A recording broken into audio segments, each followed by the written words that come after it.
one other thing we could do before we get started. Are there any other burning issues on the Gnostic Mass that we probably got to get out of the way before we start going through our run through this? Using the children. Yeah. Okay.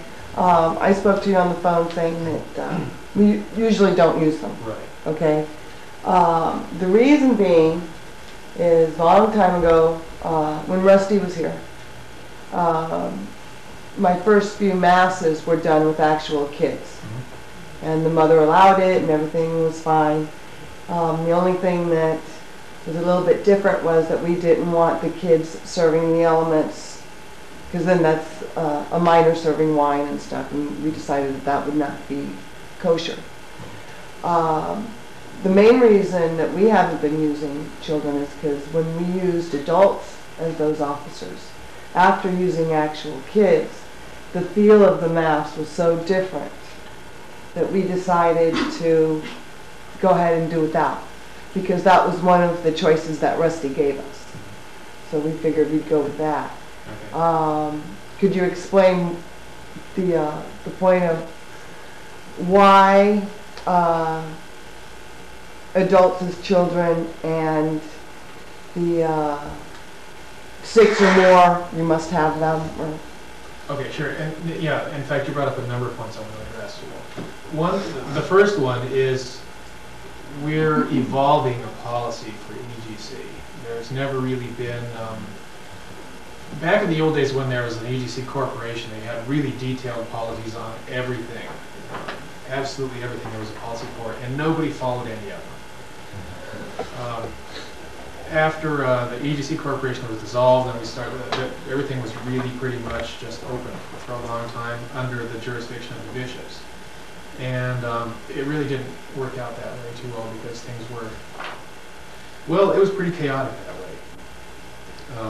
Not that that's necessarily a bad thing, it's just that in the sense of being an organization the way we are, with a public face and everything, it's better to have more of an organized appearance, more consistency throughout the order.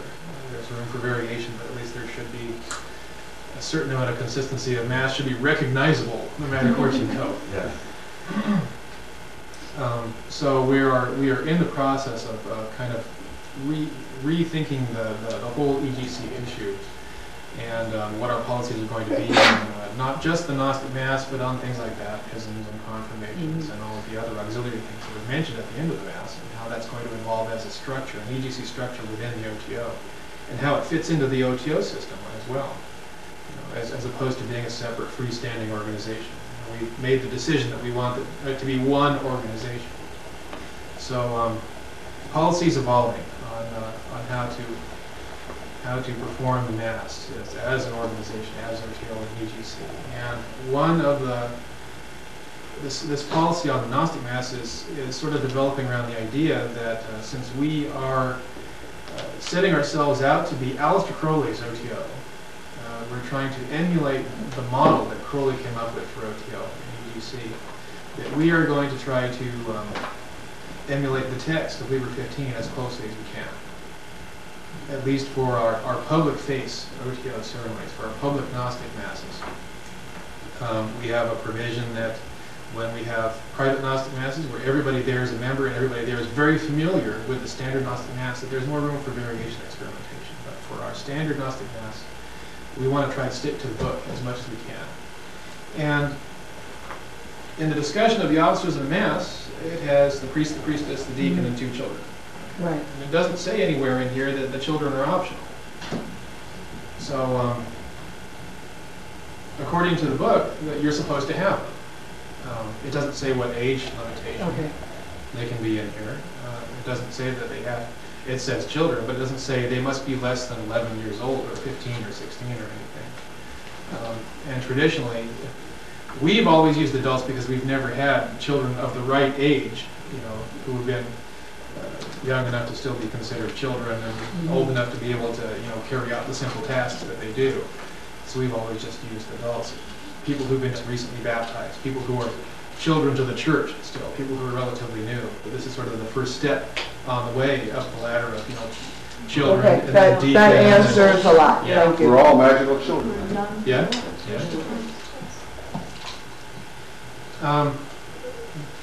The idea, so obviously there are going to be times when you can't do some of the things that it specifies in here due to limitations on the space you have, due to the structure of the temple that you work with, due to the amount of equipment that you can afford, and due to the number of people that you have on hand.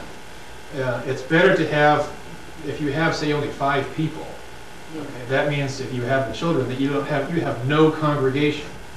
Okay, so I think it would be better in that case. The compromise that you have to make is to have one person be congregation, and then you have the 3 officers, which is what we typically do. If there aren't enough people to have a congregation and the children, then we give up the children.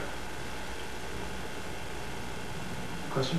What about the idea that the negative child is female and the positive child is male?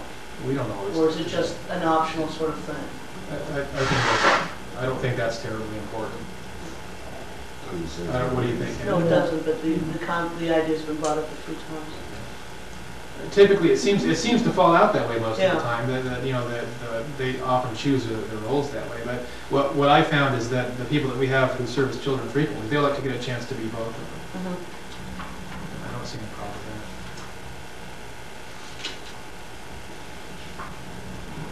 there. Did that answer most of that question?